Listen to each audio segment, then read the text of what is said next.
Hello भाई लोग, कैसे हो तुम लोग। मतलब ये हमारा एकदम नया चैनल है, जैसे तुम देख सकते हो फर्स्ट वीडियो है। तो भाई देखो, इस चैनल पे हम करने वाले हैं जो है मतलब अपने जितने भी वेद हैं, पुराण हैं, उपनिषद हैं। हमारे देखो 4 वेद हैं, 18 पुराण है, 108 उपनिषद हैं। इन सभी को मतलब हम पढ़ने वाले हैं और मतलब इनको मतलब थोड़ा शॉर्ट रूप देने वाले हैं, क्योंकि हम जब भी किसी पुराण में पढ़ते हैं तो उसमें मतलब कुछ चीज़ें मतलब बहुत बार रिपीट होती है। तो मतलब उनको थोड़ा शॉर्ट करके मतलब एकदम थोड़ा जितना हो सके उतना शॉर्ट में करके हम यहाँ पे समझने वाले हैं और पढ़ने वाले हैं और मतलब देखने वाले हैं उनमें क्या है, क्योंकि पुराण हमारा इतिहास है और वेद हमारा कर्म है। पहले हम शुरुआत करेंगे पुराण से, उसके बाद हम वेद पढ़ेंगे। आज की इस वीडियो में हम मतलब दोनों ही नहीं पढ़ेंगे, आज की वीडियो में मतलब इन दोनों का इतिहास पढ़ेंगे, मतलब कि वेद कैसे उत्पन्न हुए, उनका आगे वर्गीकरण कैसे हुआ, मतलब 4 कैसे हो गए, 1 से 4 कैसे हो गए। और ऐसे ही मतलब सेम हम पुराणों के बारे में भी कुछ ना कुछ पता करेंगे, पुराण क्या है और उनके लक्षण क्या है, गुण क्या है, ये सब मतलब बहुत कुछ होता है पुराणों में भी। तो वो सब भी हम आज बात करने वाले हैं। आज की वीडियो में हम कुछ पढ़ने नहीं वाले, वैसे आज हम इन दोनों के बारे में पढ़ने वाले हैं कि पुराण और वेद में क्या अंतर है। वैसे अंदर कुछ ज़्यादा नहीं है, छोटा सा अंतर होता है कि वेद मतलब हमें जीना सिखाते हैं, तो पुराण मतलब हमें वही चीज़ सिखाते हैं पर कुछ मतलब अलग तरीके से, मतलब वो अलग तरीका होता है। जैसे मतलब हमें मतलब जानकारी देते हैं, धीरे धीरे पढ़ेंगे तुम समझ जाओगे। मतलब ब्रह्मा जी के बारे में जानकारी, हमारे मतलब पूर्वजों के बारे में जानकारी, समझ लो उनका चरित्र होता है। ब्रह्मा जी की चरित्र हो गया, ये सब होता है उसके अंदर, तो हम वो पढ़ेंगे। पहले हम पुराण इसलिए पढ़े क्योंकि थोड़ी ईज़ी होती है समझने में भी और समझाने में भी। तो पुराण से शुरुआत करेंगे। और तुम लोगों को अगर मतलब इंटरेस्ट है इन चीज़ों में तो वीडियो को लाइक कर देना और चैनल को सब्सक्राइब कर देना और बेल नोटिफिकेशन दबाना बिल्कुल मत भूलना, उस कॉल पे सेट करना ताकि जब भी कोई नया वीडियो अपलोड करे तुम्हारे पास नोटिफिकेशन आ जाए। बात करते हैं अपने वेदों के वर्गीकरण से, मतलब वेदों की उत्पत्ति से और फिर आगे उसका वर्गीकरण। शुरू करते हैं अपना पहला वीडियो।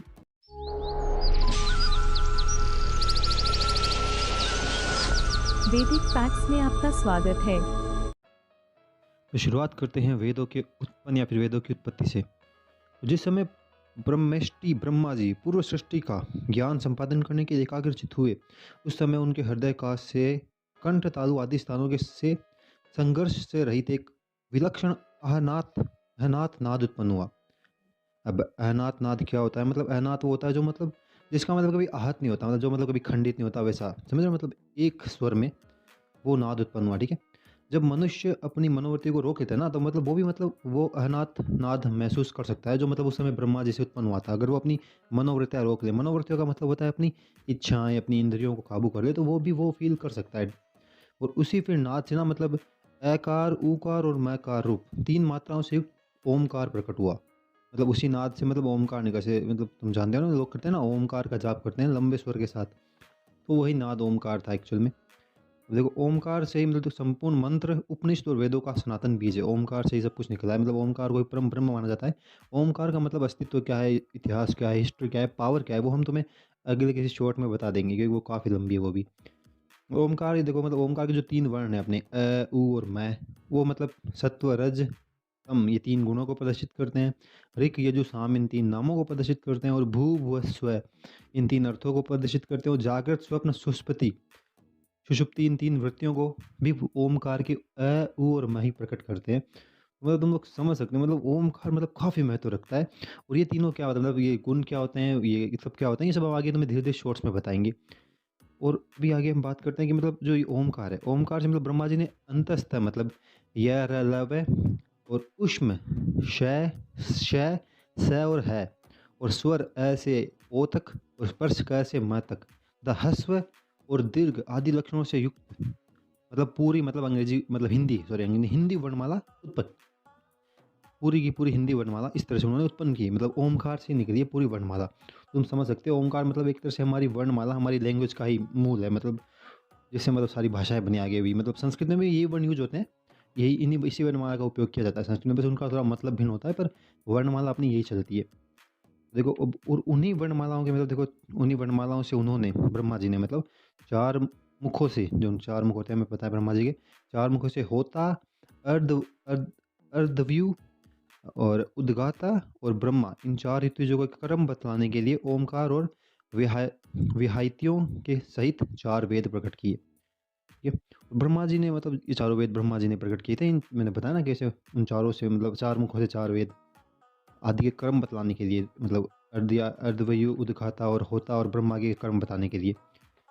ब्रह्मा मतलब ब्राह्मण भी होता है। ठीक है, तो वो सब छोड़ो, हम आगे बात करेंगे, बहुत लंबी बात है। पर और फिर उसका कि जब ब्रह्मा जी के मतलब जो पुत्र थे, मारीच आदि ऋषि थे, मतलब ब्रह्म ऋषि थे, मारीच आदि बहुत से ब्रह्म ऋषि थे, उन सबको मतलब उन्होंने मतलब इसकी शिक्षा दी, ठीक है। और जब उन्होंने देखा कि मतलब इनका इंटरेस्ट बहुत ज़्यादा है, मतलब ये पढ़ने में बहुत ज़्यादा इंटरेस्ट ले रहे हैं वेदों को, तो उन्होंने उन्हें वेदों का पूरा ज्ञान दिया उन ब्रह्म ऋषियों को। फिर ब्रह्म ऋषियों के जो मतलब नैष्ठिक ब्रह्मचारी शिष्य और प्रशिष्य हुए आगे फ्यूचर में, मतलब उनका फ्यूचर हमारा पास्ट मतलब उसमें हुए, तो मतलब उन्होंने मतलब आगे मतलब पूरे वेदों का मतलब विस्तार किया। मतलब द्वापर युग तक आते आते मतलब एक ही वेद था, मतलब एक ही वेद था, वेद का एक ही स्वरूप था, एक ही मतलब वो था, सब कुछ मतलब एक ही था। द्वापर युग में मतलब इसका विभाजन किया गया। द्वापर युग में तो पता है मतलब द्वापर युग के बाद से कलयुग स्टार्ट होने वाला था, तो लोगों ने मतलब जो महर्षि वेद व्यास थे, जिन्हें मतलब भगवान का परम अंश माना जाता है, उन्होंने देखा कि आगे मतलब मनुष्यों की आयु कम हो जाएगी, तो वो इतनी बड़ी वेद नहीं पढ़ पाएंगे, मतलब तो उनको सुगम बनाने के लिए उन्होंने उनका विभाजन कर दिया 4 भागों में। और साथ में मतलब पुराणों का भी उन्होंने ही अस्तित्व में लाए थे, तो वो हम आगे अभी बात करने वाले हैं कि वेदों का मतलब द्वापर युग के बाद वेदों का वर्गीकरण कैसे हुआ, कहाँ से कहाँ पहुँचा और अब यहाँ तक है। और सेम उसी तरह हम पुराणों की भी बात करेंगे। तो चलिए शुरू करते हैं वो भी आगे। तो अब हम बात करते हैं वेद व्यास ने जो वेदों के 4 भाग किए, उनको कैसे किया और फिर आगे किसको दिया। तो वेद व्यास जी ने 4 भाग किए, उसमें पहला भाग था, इसका नाम था बृहवृक्ष, मतलब उसको तुम ऋक संहिता कह सकते हो, ऋग्वेद कह सकते हो। वो उन्होंने अपने एक शिष्य पेल को दिया, ठीक है। पेल ने इसके 2 भाग कर दिए और उस दोनों भाग में से मतलब एक भाग दिया अपने शिष्य इंद्रपरमिति को और एक दिया बाष्कल को, ठीक है। बाष्कल ने इसके 4 भाग किए और अपने 4 शिष्यों को दिए, जिनमें से जो इनके नाम थे बोध, याज्ञवल्क्य और पराशर और अग्निमित्र, ठीक है। तो इंद्रपरमिति उसने मतलब अपना सारा ज्ञान मतलब एक मतलब अपने होनहार शिष्य को दिया, जिसका नाम था मांडुक्य। वो भी ऋषि थे, सब ऋषि थे भाई, ठीक है। मांडुक्य ने मतलब ये सारा ज्ञान अपने पुत्र को दिया, शाकल्य शाकल्य को। और उसके साथ मांडू के कुछ वो क्या बोलते शिष्य भी थे, जिनके नाम थे देवमित्र। देवमित्र के शिष्य थे सौभारी आदि ऋषि थे, ठीक है। परंतु जो मांडू के जो पुत्र था ना, मांडुक्य का जो पुत्र था शाकल्य, उसने मतलब वेदों के 5 भाग कर दिए। तो 5 भाग करके मतलब वात्स्यय, मुद्गल, शाल्य, गोखल्य, शिशिर, इन पांचों को दिए, ठीक है। और उसके अलावा उन्होंने मतलब ये सारा क्या मतलब जातकर्ण्य मुनि को भी दिया। अब जातकर्ण्य मुनि ने आगे क्या किया, इसके मतलब फिर से 3 भाग कर दिए। उन्होंने मतलब अपने शिष्यों मतलब बलाक, तेज, वेताल, वीरज और निरुक्त, इन पांचों को अपना मतलब 3 भाग किए, उन पांचों में मतलब एक ज्ञान बांट दिया आपस में, ठीक है। और जो मतलब हमारे बाष्कल थे, जिन्होंने मतलब वेदों के 4 भाग किए थे, उनका एक पुत्र था, उसका नाम था बशकली। उन्होंने मतलब ऋग्वेद की मतलब वाल्खिल्य शाखा, जो एक अलग ही शाखा है, उसका उसका मतलब ज्ञान अध्ययन किया और फिर मतलब अपने शिष्यों को दिया। उनका नाम था बाल्यायनी, भज्य और कासार, मतलब समझ रहे हो मतलब ये था। तो मैं देखूँ मतलब फाइनली मतलब बस इतना ही ऋग्वेद का विस्तार हुआ। मतलब आगे मतलब फिर हमें जो देखने को मिलता है अभी, बस वो सब इन्हीं इन्हीं के द्वारा किया गया। इनके बाद और भी विद्वान हुए, उन सब ने भी थोड़ा थोड़ा योगदान दिया, पर मेन यही थे। तो ये था अपना ऋग्वेद। तो अब बात करते हैं हम दूसरे भाग की। दूसरे भाग का नाम था निगध। निगध मतलब यजु संहिता या फिर यजुर्वेद, ठीक है। और उसका ज्ञान उन्हें वेद व्यास जी ने अपने शिष्य को दिया, उसका नाम था वैश्यम पायन, ठीक है। वैश्यम पायन ने इसका एक ही भाग रखा, 2 भाग नहीं किए। एक भाग को मतलब अपने 2 शिष्यों को दिया, जिसमें एक का नाम था चरकाधर्व्यू। चरकाधर्व्यू मतलब कुछ बहुत सारे शिष्यों का एक समूह था, उनको ऐसा कहा जाता था चरकाधर्व्यू। क्यों कहा जाता तो हम तुम्हें आगे बताएंगे। और उनका एक शिष्य था अलग से, उसका नाम था याज्ञवल्क्य। तो ये वो वाला पहले वाला हो भी सकता है, नहीं भी हो सकता है, ये मुझे नहीं पता, पर मतलब इसका नाम भी सेम था जो हमारे पहले आया था उसके।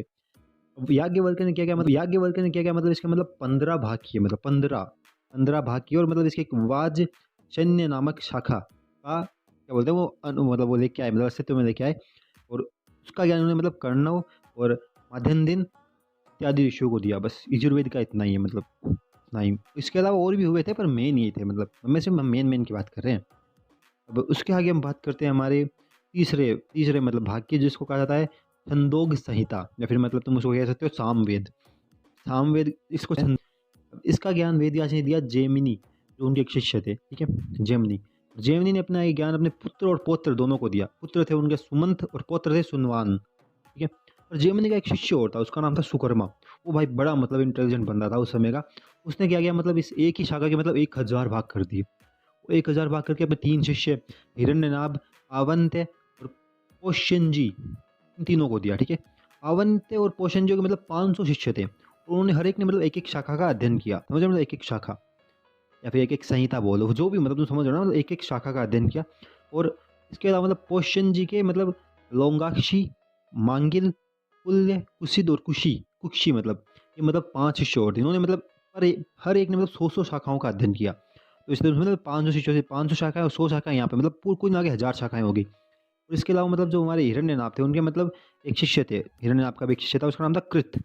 कृत ने मतलब 24 संहिताएं अध्ययन की, मतलब इसमें मतलब 1000 में से 24 संहिताएं उन्होंने अध्ययन करी, या फिर 24 शाखाएं मान लो। अब और उसके अलावा आवंत्य के मतलब 6 शिष्य जो भी थे ना, मतलब आवंत्य के जितने भी शिष्य थे बाकी बचे हुए, उन्होंने मतलब सामवेद की मतलब सारी शिक्षा, सारी मतलब उसके अध्ययन करी और आगे उसका विस्तार किया, जो हमें अभी प्रेजेंट रूप में देखने को मिलता है। तो ये था अपना सामवेद। अब आता है अपना आखिरी वेद, जिसको कहते हैं हम अथर्वांगिरस अथर्वांगिरस संहिता या फिर अथर्ववेद, जो तुम कह सकते हो। अथर्ववेद का ज्ञान हमारे वेद व्यास जी ने दिया था सुमंतु को। वेद व्यास जी, ऋषि वेद व्यास जी ने सुमंतु को दिया था। सुमंतु ने इसको दिया कबंध को एक ही भाग, कबंध ने इसके 2 भाग कर दिए और उसने पहला भाग दिया इसको वेद दर्श को और दूसरा दिया पथ्य को। वेद दर्श ने क्या किया, इसका ज्ञान अपने 4 शिष्यों को दिया, जैसे शौक्यायनी, ब्रह्मबली, मोदोश और पिपलायानी, ठीक है। और इस पथ्य थे, उन्होंने इसका ज्ञान मतलब अपने 3 शिष्यों को दिया, कुमुद, शुनक और अथर्ववेक्ता। अब शुनक ने इसके फिर से मतलब 2 भाग कर दिए।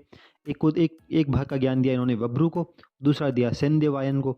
सेंध्यवायन ने इसका सारा ज्ञान अपने शिष्यों को दिया, जिनमें थे स्वारण्य, नक्षत्रकल्प, शांति, कश्यप और अंगिरस। ये मतलब इनके शिष्य थे, जिनका ज्ञान इन्होंने आगे प्रसारित किया, मतलब फैलाया, प्रचारित किया। तुम समझ जाओ बस। तो ये था अपना चारों वेदों का अस्तित्व और चारों वेदों का विभाजन हो गया है। अब हम बात करते हैं अपनी पुराणों की, ठीक है। हाँ, पुराणों का मतलब पूरा ज्ञान मतलब वेद व्यास जी ने निकाला था, मतलब वेद व्यास जी से उत्पन्न हुआ था। वेद व्यास जी ने सबके भाग किए थे, इससे किए थे। तो मतलब उन्होंने मतलब वेद व्यास जी ने पहले मतलब 6 मतलब अपने शिष्य आचार्यों को मतलब इसका ज्ञान दिया था। उनका नाम था त्रियारुणी, कश्यप, सावर्णी, कृतवर्ण, वैशंपायन और हारित। इन 6 को ज्ञान दिया। उन 6 से मतलब सूत जी नाम के एक आगे विद्वान हुए, उन्होंने सारा ज्ञान अध्ययन किया। तो मतलब इसके अलावा वेद व्यास जी ने 4 भाग, 6 तो मतलब उनको दे दिए, 4 भाग जो पुराणों के बचे वो उन्होंने दिए श्री रोमहर्षण जी को। अब रोमहर्षण जी थे मतलब सूत जी के पिताजी, ठीक है। तो रोमहर्षण जी ने ये ज्ञान मतलब आगे 4 को दिया, जिनमें से कश्यप, सावर्णी, कृतवर्ण और सूत जी।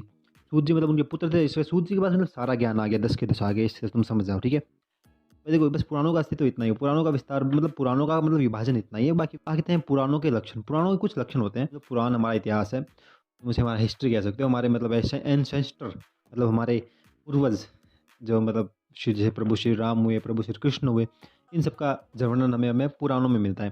तो पुराणों के कुछ लक्षण होते हैं, जिनमें मतलब 10 लक्षण होते हैं टोटल पुराणों के। और जो है मतलब विश्वसर्ग, पहला होता है विश्वसर्ग, दूसरा विसर्ग, तीसरा वृद्धि, चौथा रक्षा, पांचवा मनवंतर, छठा वंश, सातवां वंशानुचरित और आठवां संस्था, नौवां हेतु और 10वां होता है अपराश्रय। अभी 10 के 10 लक्षण आगे इनका हम विस्तार से वर्णन करेंगे, अभी नहीं करेंगे, वीडियो बहुत लंबा हो जाएगा। आगे फिर कभी किसी शॉर्ट्स में कर देंगे, ठीक है, कि मतलब इन लक्षणों में क्या होता है क्या नहीं होता है। तो भाई लोग देखो मतलब आज की वीडियो में मतलब पुराणों का हमने थोड़ा बहुत बताया, वेदों का भी हमने थोड़ा बहुत बताया, बस वर्गीकरण बताया अभी तो। अब हम स्टार्ट करेंगे अपना फर्स्ट पुराण। वेद हम इसलिए स्टार्ट नहीं करेंगे क्योंकि वेद मतलब समझने में थोड़े टफ होते हैं। पुराणों में वेदों की भाषा मतलब थोड़ी आसान दी होती है, मतलब पुराण और वेद लगभग एक ही हैं, बस थोड़ा बहुत अंतर होता है, वो हम पढ़ेंगे तब तुम समझ जाओगे। तो सबसे पहले हम स्टार्ट करेंगे, सबसे पहले पुराण हमारा ब्रह्म पुराण रहेगा, जिसको हम स्टार्ट करेंगे, शुरुआत करेंगे उसके कुछ अध्याय को लेके। तो भाई लोग फिलहाल के लिए बाय बाय। चैनल को लाइक शेयर कमेंट सब्सक्राइब कर दो बस।